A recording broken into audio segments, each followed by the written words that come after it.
Okay, here we are in Module 7, your output tool belt. These are tools to help you follow through with your workouts. I came up with these tools as I struggled past the excuses that kept coming up to skip my workouts. For example, I had a hard time getting up to do my workouts, so I started with a small non-negotiable, which we'll discuss in this module, by saying I'm going to get up and do something. And I gave myself permission to start with just walking in the mornings instead of going through with my workouts, or if I felt like I was too tired or didn't have energy. So I started small and practiced being disciplined enough that some decisions I made were not up for discussion. So with practice and the aid of these tools that we're going to talk about in this module, we will become persistent and your workouts will become non-negotiable to you. So let's move on and I'll explain to you more about what I mean. I like a little quote, no idea who said it. Strategy beats willpower. And I believe that. So I split these into 3 different types of tools we can put in our tool belt. Proactive tools.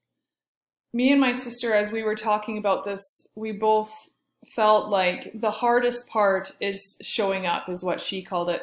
And what that means is getting on the treadmill with your shoes on, or lacing up and pressing play on your workout DVD, or just getting to the workout facility, or getting outside with your shoes on, or whatever it is. That's the hardest part of the whole workout, is just to show up.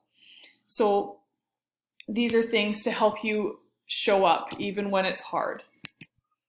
Prep for your workout. This is something I did every single night. I always made sure that I had a clean pair of socks, and I made sure I had my headphones charged. I put my weights and my yoga mat out in the living room the night before. I did everything I could to be prepared for my workout. I had my DVD in and ready for me to turn it on, press play in the morning. Prep for your workout, have everything done and prepared so that you totally minimize the opportunity to find excuses not to do it. Something I did every single night. Side note, things to pass the time when you're running or exercising and doing cardio need to keep your mind off things. Good audiobooks are awesome. I used them like crazy when I was training and running my long distance runs, like my half marathons and stuff. Or inspirational talks. If I have Wi-Fi, I go through inspirational talks on YouTube. Another thing I did is I did fractions in my head. Math nerd.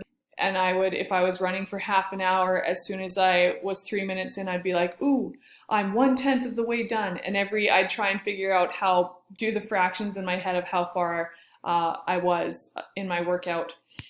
Another tool I used was to count my steps. I would look up and see where I was going. And I'd say, ooh, how many steps are between here and there? And then I'd count how many steps I took. Or on the treadmill, I would say, I wonder how long it'll take me to take 100 steps. And I got it figured out how many steps I could take in a minute. Or little things you can do with your brain to keep it off of how hard your workout is.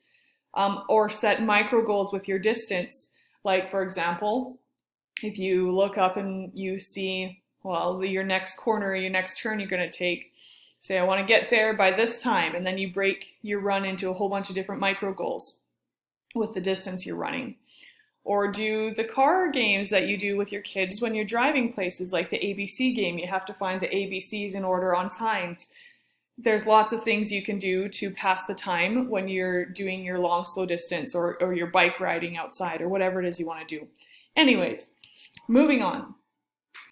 Another proactive tool you can use, sleep in your workout clothes. Then maybe it'll be easier for you to show up for your workout in the morning. Okay, we've got motivational tools. Something I liked is don't break the chain. So every day you do your workout, give yourself a check mark on the calendar or something. And if you're one of those people who has a hard time spending money after you keep seeing the number in your saving account go up, and it gets really exciting to see the number go up every time, maybe this will work for you. It'll get really exciting once you get 5 or 9 or 16 check marks on your calendar. You will be motivated to do your workout because you don't want to break your chain and you don't want to miss one day of check marks on your calendar. Maybe this is a little tool that you can use for your personality type to make sure you show up for your workout. This is a good one to keep you accountable. Sign up for a race. That way you know that you need to prepare and you need to get out and do these workouts. And give yourself little reminders. For example, inspiring quotes. Put them up on your mirror, like I said before. Here's a good one that you can use if you like it. You become what you want to be by consistently being what you want to become. Richard G. Scott said that. You can set alarms on your phone and name them. You can also set a pump-up song to be the audio for your alarm. There's other visuals we kind of talked about in the last module, but put up visuals. My dad always calls them Martin Luther clothes, but hang up your I have a dream clothes on the doorknob in your room or something, the clothes you want to fit into, so that you can see them and you have your visual reminder to keep you motivated. More tools. These are non-negotiable tools. What I mean by non-negotiables is you're going to practice and train yourself that some decisions you make and some commitments you make are not up for discussion and they are not negotiable.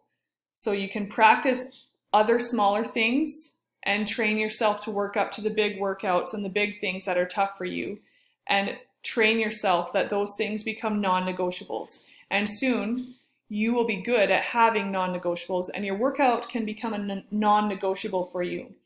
You will get more comfortable with being uncomfortable. So a non-negotiable that you can start with to practice is having a cold shower.